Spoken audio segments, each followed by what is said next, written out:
Welcome to G Fun Facts Online. Today we are investigating a cosmic mystery that has puzzled astronomers for decades. In the grand celestial census of our galaxy, a peculiar silence echoes through the data. For years, astronomers have trained their telescopes on the stars, tallying the population of worlds that orbit them. We have found gas giants larger than Jupiter, roasting in orbits tighter than Mercury's. We have found super-Earths, rocky worlds massive enough to crush a human frame. We have even found planets with 3 suns. But as the catalog of thousands of exoplanets grew, a disturbing pattern emerged. In the region close to stars, where orbital periods are measured in days rather than years, there is a conspicuous absence. Medium-sized planets, those roughly the size of Neptune, are missing. This void in the cosmic demographics has been christened the Neptune Desert. It is not a barren wasteland of space, but a statistical ghost town, a region where our models suggest planets should exist, yet they do not. Where are they? The answer lies in a violent and invisible drama playing out across the galaxy, a process of planetary destruction and transformation known as atmospheric escape. This is a detective story involving X-ray lasers, magnetic shields that act as swords, and planets that are stripped to their very cores, leaving behind naked, rocky husks known as Chthonian worlds. To understand this mystery is to understand the life and death of planetary systems. The discovery of the Neptune Desert was not a singular eureka moment, but a realization that dawned slowly as the Kepler Space Telescope beamed back its treasure trove of data. Astronomers began plotting the size of planets against their distance from their host stars. They expected a random scatterplot, reflecting the chaotic nature of planetary formation. Instead, they found rigid boundaries. Hot Jupiters were rare but present. Super-Earths were abundant in tight orbits. But in the middle ground, for planets with radii between 2 and 4 times that of Earth and orbital periods of less than 4 days, the chart was empty. This is strange because in the cold, outer reaches of planetary systems, Neptune-sized worlds are common. We have 2 in our own solar system, Uranus and Neptune. Formation models suggest that protoplanetary disks should easily churn out worlds of this mass. If they migrate inward, as hot Jupiters do, we should see them. Their absence implies that they either cannot form there, or more likely, they cannot survive there. Deepening the mystery was the discovery of the Radius Valley, also known as the Fulton Gap, named after astronomer Benjamin Fulton, who characterized it in 2017. When looking at small planets close to their stars, the data showed a bimodality. There were plenty of planets around 1.3 Earth radii, likely rocky super-Earths, and plenty around 2.4 Earth radii, likely gas-shrouded mini-Neptunes. But there were very few in between, around 1.7 Earth radii. This gap is the smoking gun of atmospheric escape. It suggests that planets of this intermediate size are unstable. They do not stay that size for long. They either start larger and lose their atmosphere to shrink down to a rocky core, or they never accrete enough gas to jump the gap to become a mini-Neptune. The Fulton Gap provided the first clear population-level evidence that exoplanet atmospheres are not static. They are dynamic, evolving, and ephemeral features that can be stripped away entirely. If the Neptune Desert and Radius Valley are the crime scenes, we must identify the perpetrators. The primary suspect is the host star itself, waging a war of radiation and gravity against its own offspring. The most widely accepted mechanism for atmospheric escape is photoevaporation. This process is driven by high-energy radiation, specifically X-rays and extreme ultraviolet photons, emitted by the host star. When these high-energy photons slam into the upper atmosphere of a planet, they deposit immense amounts of energy. This heats the gas, primarily hydrogen and helium, to temperatures of tens of thousands of degrees. As the gas heats up, it expands. If the thermal velocity of the gas molecules exceeds the planet's escape velocity, the atmosphere simply flows away into space. This is a hydrodynamic process, meaning the atmosphere doesn't just lose individual particles. It flows out like a fluid, a planetary wind blowing into the void. For a planet the size of Neptune close to a sun-like star, the mass loss can be catastrophic. The star acts like a cosmic hairdryer, blasting away the planet's volatile envelope.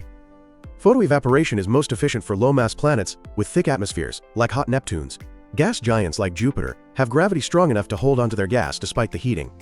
Rocky planets like Earth have atmospheres too thin to absorb enough radiation to drive a massive outflow. Neptunes are in the Goldilocks zone of destruction. They have enough gas to absorb the energy, but too little gravity to hold onto it. However, a second suspect has emerged called core-powered mass loss. This theory suggests that the star doesn't need to fire the gun because the planet might be doing it to itself. When a planet forms, its core is incredibly hot, a relic of the violent accretion process. For billions of years, this rocky core radiates heat outward into the gaseous envelope surrounding it. If the planet is close to its star, the outer boundary of the atmosphere is already hot and tenuous. The additional heat pushing from the core below can puff up the atmosphere, reducing its density and making it easier for gas to escape the planet's gravitational well. Recent studies in 2024 and 2025 have attempted to distinguish between these two mechanisms, and it is likely that both work in tandem to carve the radius valley. To understand the scale of this loss, we must distinguish between Jeans escape and hydrodynamic escape. Jeans escape is the slow leak we see on planets like Earth, where individual molecules randomly gain enough speed to zip away. Hydrodynamic escape, however, is a flood. The atmosphere absorbs so much energy that it expands as a bulk fluid. It drags everything with it, not just light hydrogen, but heavier elements like carbon, oxygen, and even magnesium. This is the mechanism responsible for the Neptune Desert. It effectively peels the planet. The theory is compelling, but the proof lies in observation. Astronomers have caught several planets in the act of vanishing. GJ 436b was the first warm Neptune to reveal the violence of atmospheric escape. Orbiting a red dwarf star just 33 light-years away, this planet is roughly the size of Neptune, but much hotter. When astronomers observed it with the Hubble Space Telescope, they saw something shocking. In visible light, the transit lasted about an hour. But in Lyman alpha light, a specific ultraviolet wavelength absorbed by hydrogen, the transit lasted hours longer. The planet was being trailed by a colossal tail of hydrogen gas, millions of kilometers long, giving it the appearance of a gigantic comet. GJ 436b is losing its atmosphere, but relatively slowly. It is in the Neptune savanna, a region just outside the desert where planets can survive, but still bear the scars of their environment. Another case is GJ 3470b. If GJ 436b is leaking, GJ 3470b is hemorrhaging. This dwarf star orbiting Neptune is losing its atmosphere at a rate 100 times faster. It is much lower in density, meaning its gravitational hold on its atmosphere is weaker. Observations have shown that it is essentially naked to the X-rays of its young, active parent star. In a few billion years, it may shrink significantly, perhaps crossing the gap to become a mini Neptune or even a super-Earth. One of the most fascinating recent discoveries involves AU Microscopy b, a young Neptune orbiting a very active flaring star. Observations published in 2023 and 2024 revealed that its atmospheric escape is not constant. It is variable, appearing to turn on and off. This hiccup behavior is likely due to the extreme variability of the host star. AU Microscopy is a toddler star, prone to violent tantrums and a chaotic stellar wind. The interplay between the planet's magnetic field and the star's erratic wind creates a dynamic environment where the outflow of gas can be suppressed or enhanced dramatically over short timescales. Furthermore, observations of the planet HATP-11b revealed not just hydrogen, but heavier elements escaping. This confirms the hydrodynamic nature of the escape. The outflow is so powerful that it drags heavy atoms like oxygen and carbon up from the lower atmosphere and flings them into space. This aerodynamic drag is critical evidence that we are witnessing a bulk flow, not just surface evaporation. So what happens when the process finishes? If a hot Neptune loses its entire gaseous envelope, what is left? The term Chthonian was coined to describe a hypothetical class of planets representing the stripped cores of gas giants. These would be worlds of metal and rock, likely covered in oceans of lava, orbiting perilously close to their stars. They would look like super-Earths, but would have a very different origin story. For years, Chthonian planets were theoretical. Then came TOI 849b. Discovered by the TESS mission, this planet is an anomaly. It has the mass of Neptune, about 40 Earth masses, but the radius of a mini-Neptune. Its density is incredibly high, similar to Earth's. A planet with 40 times Earth's mass should be a gas giant, because its gravity is strong enough to gobble up huge amounts of hydrogen during formation. The fact that it has almost no atmosphere suggests it is the exposed core of a failed Jupiter or a massive Neptune that was stripped clean. TOI 849b sits right in the heart of the Neptune Desert, the one survivor that tells the tale of the massacre that likely occurred there.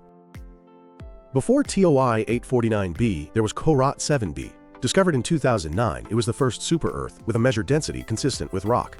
Its extremely short orbit of 20 hours places it in the zone of maximum destruction. While debates continue about whether it formed as a rocky planet or as a remnant core, it remains a prototype for the kind of cinder world that photoevaporation produces. There is another twist to this story regarding magnetic fields. For decades, science fiction and popular science have held that magnetic fields are shields. Earth's magnetic field protects us from the solar wind, preventing our atmosphere from being stripped away like Mars. Therefore, we assumed that exoplanet with strong magnetic fields would be safe from atmospheric escape. However, new research, including seminal papers from 2018 through 2025, has turned this assumption on its head. Detailed magnetohydrodynamic simulations suggest that for close-in exoplanets, a magnetic field might actually accelerate atmospheric loss. The mechanism is counterintuitive. While a magnetic field does deflect the stellar wind, it also creates open field lines at the planet's poles. In the intense environment of a hot Neptune, the ionized atmosphere can travel along these field lines like beads on a string. The magnetic field effectively creates a highway for gas to escape from the poles, shielding the equator but funneling the atmosphere out into space at the poles. Furthermore, the interaction between the planet's magnetic field and the star's magnetic field can tear open the planet's magnetosphere, allowing huge bursts of plasma to escape through the cusps of the field. This means that a magnetized hot Neptune might lose its atmosphere faster than an unmagnetized one. The shield becomes a funnel, and the protection becomes a mechanism for efficient extraction. How do we study these invisible winds blowing light years away? The primary tool is transmission spectroscopy. When a planet passes in front of its star, it blocks a tiny fraction of the light. If the planet has an atmosphere, that atmosphere blocks specific wavelengths of light. Hydrogen gas is opaque to ultraviolet Lyman alpha light. When astronomers look at a hot Neptune in visible light, they see a small dip in brightness. But in Lyman alpha, the planet appears enormous, sometimes 50% of the star's size. This giant shadow is the cloud of escaping hydrogen surrounding the planet. It is like seeing a small rock surrounded by a massive fog bank. Lyman alpha has a drawback, as it is easily absorbed by interstellar gas, meaning we can only use it for nearby stars. Recently, astronomers have developed a new technique using a specific infrared signature of helium, known as the helium triplet at 1083 nanometers. This helium line is not absorbed by the interstellar medium, allowing us to probe atmospheric escape in planets much further away. It traces the high-energy, escaping upper atmosphere. The detection of escaping helium from planets like WASP-107b and HAT-P11b opened a new era in studying these dying worlds. The James Webb Space Telescope is currently rewriting the textbooks. Unlike Hubble, which struggled with the noise of data, JWST provides pristine infrared spectra. It can detect the subtle chemical fingerprints of heavier elements being dragged into space. In 2024, observations of the Neptunian Ridge, the border of the desert, began to show detailed atmospheric compositions, helping us understand exactly when and how these atmospheres begin to fail. The story of disappearing exoplanets is not just about gas giants, it is about us. It is about the stability of habitable worlds.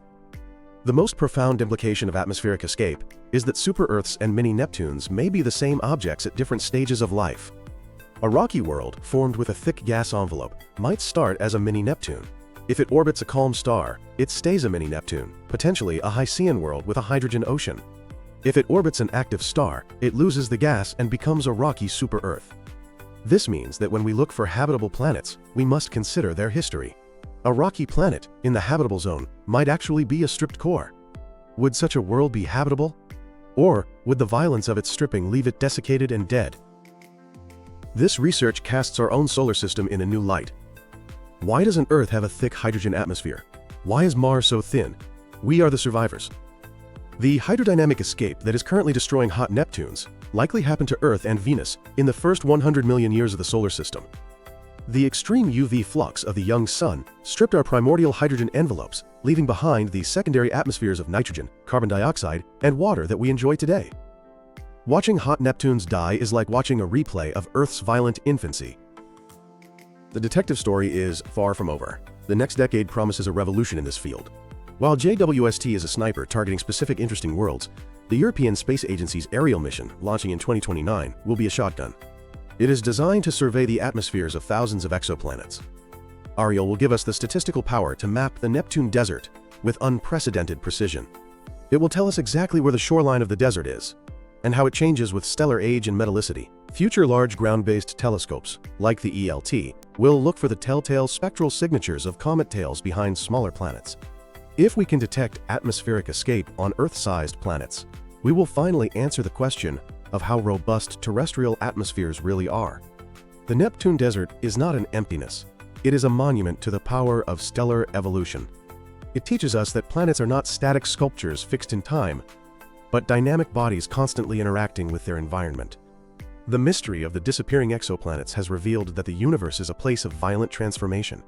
From the evaporating cometary tails of GJ 436b to the exposed metallic core of TOI 849b, we are witnessing the cosmic sculptor at work, chiseling away at gas giants to reveal the rocky worlds beneath. In studying these dying atmospheres, we learn the fragility of our own. We learn that an atmosphere is a gift, held in place by the delicate balance of gravity and magnetic fields against the relentless fury of a star. The missing planets are not truly gone. They have simply been transformed, their ghosts drifting through the galaxy as clouds of hydrogen, whispering the secrets of planetary evolution to anyone with the tools to listen.